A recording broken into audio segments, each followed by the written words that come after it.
Assalamualaikum warahmatullahi wabarakatuh. Alhamdulillah wassalatu wassalamu ala Rasulillah wa ala alihi wa sahbihi wa man wala. Amma ba'du. Sahabat Al-Qur'an yang dimuliakan Allah taala, ahlan wa sahlan, kembali berjumpa dengan Al-Faqir pada program penjelasan riwayat Al-Imam Qalun an Nafi' Al-Madani rahmatullahi taala alaihim yang dibimbing atau diinisiasi oleh LPMQ pada Departemen Agama Republik Indonesia. Pada sesi kedua kali ini kita akan masuk pada babu al-maddi wal qasri. Langsung saja.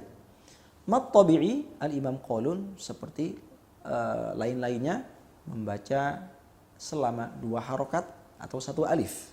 Langsung saja pada mad jaiz munfasil.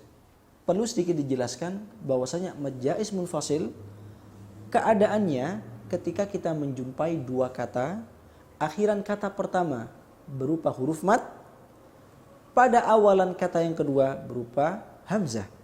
Dalam keadaan yang seperti ini, Al-Imam Qalun memiliki 2 cara membaca atau 2 wajah. Yang pertama qasr, yang kedua dengan tawassut. 2 harokat dan 4 harokat. Contoh misalnya وَالَّذِينَ يُؤْمِنُونَ بِمَا أُنْزِلَ إِلَيْكَ وَمَا أُنْزِلَ مِنْ قَبْلِكَ. Ini yang 2 harokat. Sekarang yang 4 harokat. وَالَّذِينَ يُؤْمِنُونَ بِمَا أُنْزِلَ إِلَيْكَ وَمَا أُنْزِلَ مِنْ قَبْلِكَ. Seperti Al-Imam Hafs. Persis, ya. Adapun terkait pembahasan mad wajib al-muttasil, maka Al-Imam Qalun ya sama seperti Imam Hafiz membaca selama 4 harokat. Kita akan baca pada contoh berikut ini. Ulaika ala hudam min rabbihim wa ulaika humul muflihun. Demikian pembahasan babu al-maddi wal qasri. Sahabat Al-Quran yang dimuliakan Allah Subhanahu wa taala, terkait pembahasan babu al-maddi wal qasr, Al-Imam Qalun memiliki 1 kata atau 1 kalimah makhsusah. 1 kata khusus di mana hukumnya disamakan seperti mad jaiz munfasil, boleh 2 harokat, boleh 4 harokat. Kata tersebut adalah kata ana yang bermakna saya. Sebelum kita jelaskan bacaan Qalun, perlu kita ketahui bahwasanya kata ana di dalam Al-Quran terdapat 3 keadaan. Keadaan yang pertama, kata ana di depannya hamzah fathah, ya. Contohnya ana atika bihi. Kata ana, keadaan yang kedua, di depannya terdapat hamzah madmumah. Ana unabbiukum contohnya. Kedua keadaan ini cukup banyak ya, saya rasa di dalam Al-Quran.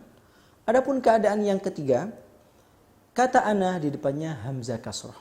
Di dalam Al-Quran hanya terdapat pada 3 tempat saja. Yang pertama di surat Al-A'raf, ya, in ana illa nadhirun wa basyir, ya. Kemudian yang kedua di surat Asy-Syu'ara, in ana illa nadhirun mubin. Yang ketiga di surat Al-Ahqaf, wa ma ana illa nadhirun mubin. Imam Qalun rahmatullahi taala alaihi membaca keadaan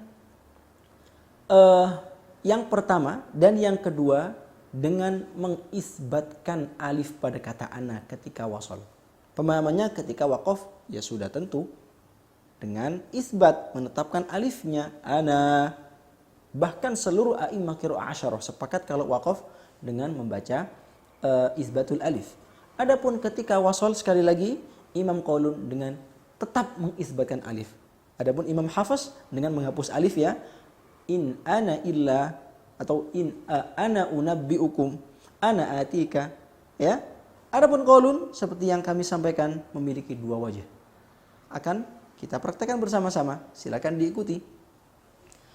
Ana atika bih.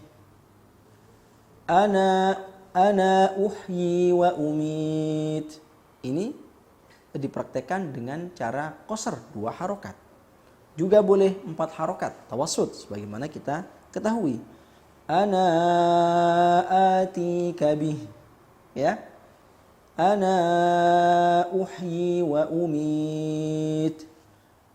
Adapun Pada keadaan yang ketiga, di mana kata ana di depannya terdapat hamzah kasrah yang terletak pada 3 tempat tadi, maka Imam Qaulun punya khulf. Khulf di sini maknanya 2 wajah. Apa saja itu? Yang pertama, isbat. Isbatul alif waslan, ya. Yang kedua, tarkul isbat seperti Hafs.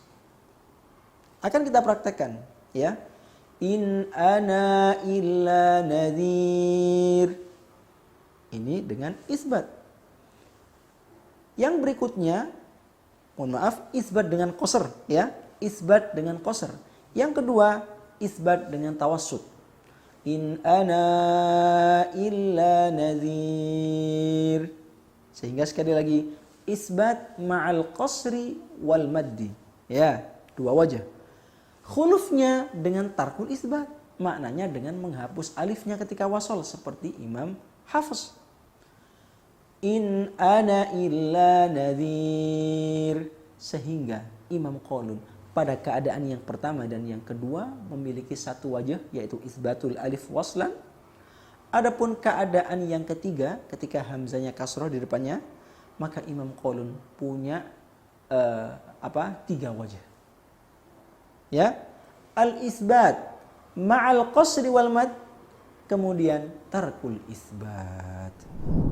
Sebagai penyempurna dan tambahan, perlu kita ketahui, kalau kita ingin membaca riwayat Qaulun dengan qasr pada mad jaiz munfasil, maka pada kata ananya juga harus kita baca dengan qasr. Kalau kita ingin baca secara tawassut pada mad jaiz munfasil, maka pada kata ananya juga harus tawassut. Sebagaimana pesan Ibnu Al-Jazari, wallahu fi nadhirihi kamitslihi. Tambahan berikutnya, pada kata ana illa, di mana tadi kita sudah jelaskan terdapat 2 wajah, ya, isbat dan tarkul isbat, maka yang muqaddam adaan adalah al-isbat. Demikian yang dapat disampaikan pada pertemuan kali ini. Semoga Allah Subhanahu wa taala berikan manfaatnya. Amin ya rabbal alamin. Wabillahi taufiq wal hidayah, waridha wal inayah. Wassalamualaikum warahmatullahi wabarakatuh.